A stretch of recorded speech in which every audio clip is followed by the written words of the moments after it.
Hi, I'm the daughter of a murdered woman, and this is part 12. All right, we are getting ready to fly out for a documentary, right? I'm all excited. And it is 3 days before I'm set to fly out to go film this documentary when I am contacted by a second production team.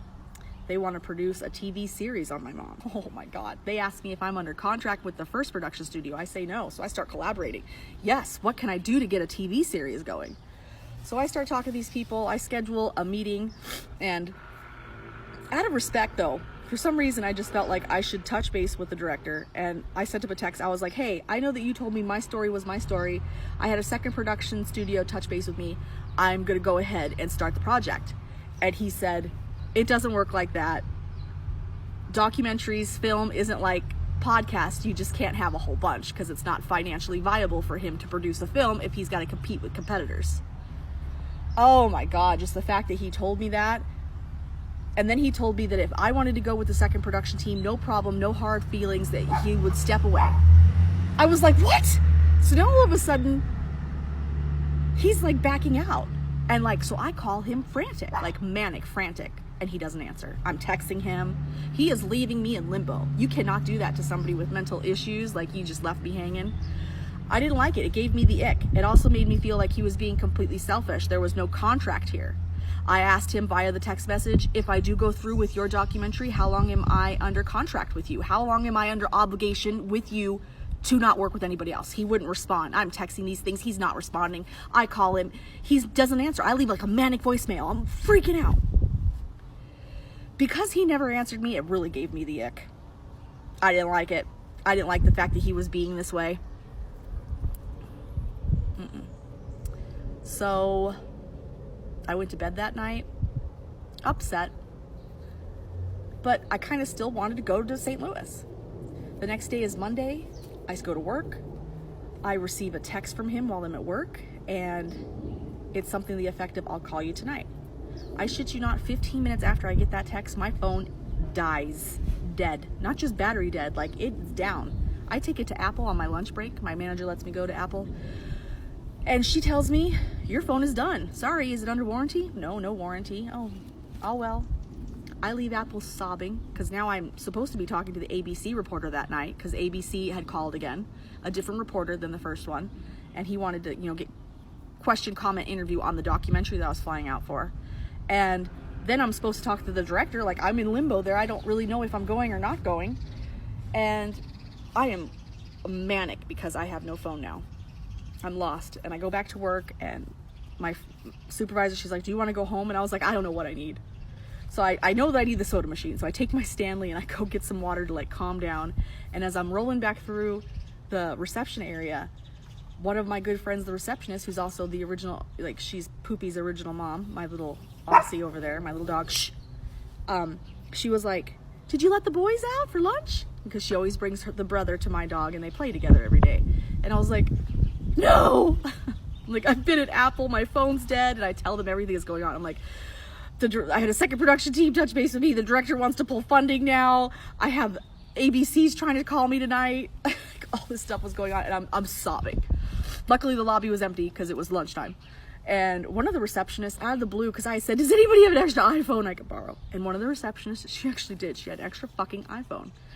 And within 30 minutes, she gave me an iPhone. She had backed up her stuff, and we put my SIM card in, and I had a phone.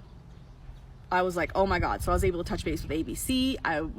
I blocked the director. At this point, I'd got the ick. I didn't want to do anything with him now. Like, the fact that he didn't answer my phone call really pissed me off. So there goes that. But I have a new phone, and I have the production meeting scheduled for Wednesday with the second production team. So I'm feeling pretty good, and I can't actually tell you about the meeting. Sorry, I can't tell you about that, but maybe in the future I can. But that should already tell you that good things happened during that meeting. So for the first time in years, the last month, I've actually felt kind of happy. And you can see the difference in me too, especially if you look at me. Look at how I look now and then compare my TikToks to 2 years ago, or my YouTube channel where I was like fresh out of recovery. Look at me. Look how healthy I look, how happy I look. I'm kind of chunky, but I look beautiful. I want to say I look beautiful, right? I'm healthy and I'm happy, mind, body, and soul. This is for the first time in years, so I'm excited for the future. I started writing the book. I have a book editor. Like, stuff is moving. Stuff is moving. But I feel like the Sedona Police Department and the Yavapai County's Attorney's Office just want me to go away. So let's go back up a little bit though. My mother was murdered on July 9th, 1993. They will process her body down here in Maricopa County. She will not be processed in Yavapai County where she was murdered in Sedona. They will bring her body down here to Maricopa County and she will be autopsied by Dr. Philip Keene. Now, that autopsy report is 10 pages and I find it extremely fascinating because in my case file, I only got 6 out of those 10 pages. I don't know why I got an incomplete case file. You would have to ask the Sedona Police Department that. The only reason I know I got an incomplete autopsy report is because I compared it to my aunt's or my grandma's original one who had all 10 pages. So they left out critical pages. They left out, for example, page 6 that has the final summary that shows that my mom's hands were up in defense when the gun went off. That is why there is gunpowder residue present on my mom's left hand. My mom was right-handed. This was a .44 Magnum Ruger Red Hawk, a very large gun. If my mom had fired the weapon, it would be gunpowder residue present on her right hand. There was none. It was only on her left hand, and because she's right-handed, the medical examiner will classify and rule this as a homicide. The Sedona Police Department and the Yavapai County's Attorney's Office will have this information within days. They will know that it's classified homicide. They will interrogate Russell Bennett Peterson for 3 different times in July. And I think the July and like the last one was in September. So they interview him, but not very hard. Oh look, there's a drone. Oh, crazy. Anyway, that distracted me totally, a drone flying over. Where was I at? The autopsy report, the final summary, the fact that the Sedona Police Department just completely disregards the medical examiner's findings, and they state that there is not enough evidence. Now, the Yavapai County's Attorney's Office and the Sedona Police Department will essentially stop investigating by October, November of 1993. Now, in October, it was midway through October, the Sedona Police Department will receive hard evidence that Russell Bennett Peterson was calling other people before he called 911. That evidence is via the phone bill. The Sedona Police Department will not subpoena for this record. They will allow the suspect to bring it in himself 3 months after my mother's homicide. And like I said, on that phone bill is proof that he called somebody before he called 911. On that phone bill at 1:36, he calls his father, Kenneth Peterson, in Glendale, Arizona.